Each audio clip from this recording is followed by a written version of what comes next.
I found out I was pregnant at the same time as my mafia husband's childhood sweetheart Rosa. To protect her baby from being aborted by her parents, my husband claimed her baby as his own. As for mine, he coxed me, saying he will claim only after her baby was born. I confronted him, demanding to know why he would do this to me. His response was cold and unwavering. Claiming her baby as mine was the only way to protect them both. I won't let anything happen to her or the child. In that moment, as I looked at the man I had loved for 10 years, I realized my love for him had died. Not long after, my family condemned me, calling me a slut for having a child without a father and pressured me into getting an abortion. Meanwhile, my husband was in another city with his sweetheart helping her through her pregnancy. By the time he returned, I was already gone. I found out that my husband was accompanying his childhood sweetheart Rosa for her pregnancy checkup at my regular hospital this afternoon. Vincent, our baby looks so cute on the monitor. From the crack in the door, I saw Vincent's face lit up with a smile. Rosa was pointing at the monitor, and Vincent nodded, smiling back at her. If I didn't know that man was my husband, the father of my baby, I would have sworn they were a couple, happy and in love. Isabella Caruso, the doctor is ready for your examination, the nurse called. Vincent turned, his face drained of color, his eyes scanning the hallway. He must have heard my name. When his eyes landed on me, his mouth opened, but no words came out. I had been happily married to Vincent Falcone, my mafia husband, for nearly 10 years. This year, I was finally pregnant with his child.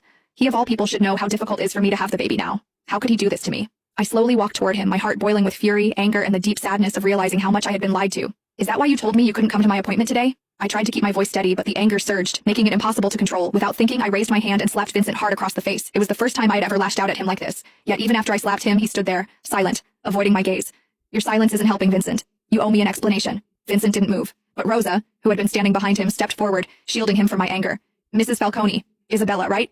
She said, her voice shaking. Blame it all on me. Vincent did nothing wrong. It was my mistake, Isabella. I'm the one who got pregnant. Blamed it all on you, huh? I scoffed, the bitterness in my voice clear.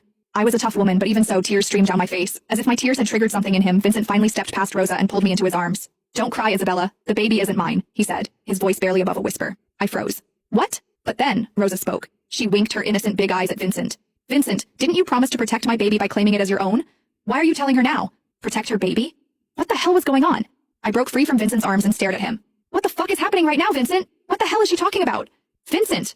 Rosa called him too, clearly trying to stop him from saying anything more. But Vincent didn't hesitate. Isabella's my wife. She deserves to know. All right. Rosa's tear-filled eyes locked onto mine. If you really need to know, Isabella, Vincent decided to claim my baby as his, so he might not be able to claim yours. Vincent's face drained of color, but he stayed silent, offering no correction. But don't worry, Rosa continued, her tone suddenly sweet as she reached for my hand, her fingers hovering just above mine. Vincent said that even he can't claim your baby now. He'll adopt once you've given birth. Our baby will belong to the Falcone name, she added, her voice dripping with faux sincerity. I swear I saw a brief smirk twist her lips, but it was gone before I could be sure. I turned to Vincent, still silent, his head bowed as if he couldn't bear to look at me. Is this true, Vincent? My voice wavered as I forced the question out. You're going to give up on our baby to save hers? I'm sorry, Isabella, he whispered, his voice hoarse, barely audible. Tears welled up again. Is her baby so important to you that you'd abandon ours? Vincent hesitated, the pause slicing through me like a blade.